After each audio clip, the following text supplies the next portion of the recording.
رمضان كريم على كل اخواتي وكل سنة وانتم طيبين. ونتكلم او نرجع بقى نتكلم على ماتش الزمالك وقبل ماتش الاهلي والكلام ده كله. ماتش الزمالك ومودرن سبورت في الكاس واللي حصل في الماتش ده من تهريج وفضح حكام زي العادي يعني بتاع الماتشات الزمالك اللي بقت فيها كلها فضايح، وفي الاخر كل واحد يجي يقول اصل الاهلي بيتجامل، اصل الاهلي مش عارف ايه، اصل الاهلي الحكام معاه. وبالنسبه للي بيحصل في ماتش الزمالك اللي هم عارفين ان الحكام معاهم بيعملوا نفسهم مش شايفينه. الماتش النهارده اتلعب من غير فار بطريقه ما حدش فاهمها، ولا ليه ان هو اتلعب من غير فار ولا اي كلام ده. بس هو تمام اتلعب من غير فار واتلعب من غير فار، رغم هو ده الماتش الوحيد في الدور 16 ان هو اتلعب من غير فار. ولحد دلوقتي محدش عارف ليه إن ده ما اتلعبش يعني بفار. بس تمام، ايه اللي حصل بقى في الماتش لما متلعبش بفار؟ ضربتين جزاء صراح وطرد لصبحي والحكم عمل نفسه مش شايف. لا، والضربة بتاعت صبحي هو ادى انذار وفاول على لاعب مودرن سبورت مش على صبحي، ده اول كده تهريج.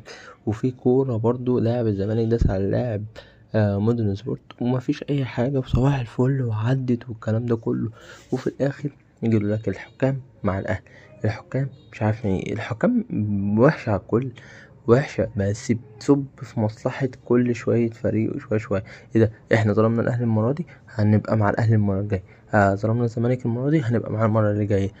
بيراميدز ما بيتظلمش ما شاء الله، قطر شغال قطر ولا حد بيجي جنبه، وعندهم مشاكل تحكيمية بالهبل في الماتشات وكلها بتبقى لمصلحة بيراميدز.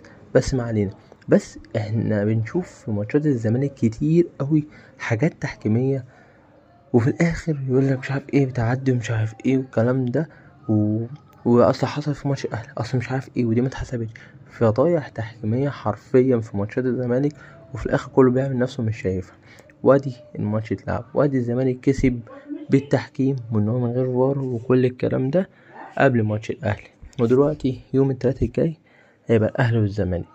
طبعا كل الزملكاويه يقول بص بقى مفيش لعب، احنا مش عارف ايه، ده الاهلي هياخدها بسهوله، الاهلي مش عارف ايه، الاهلي كسب الماتش.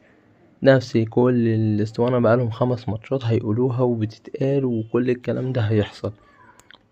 بس ماتش الاهلي يعني هو مفيش فرق، يعني مفيش خلاص اللي هو ايه ممكن نتعادل مش عارف ايه، لازم الاهلي لو ما داس من اول ربع ساعه ما داس وجاب جون الماتش هيروح للزمالك 100%، هيروح هيكسبوا يعني مش هيتعادلوا.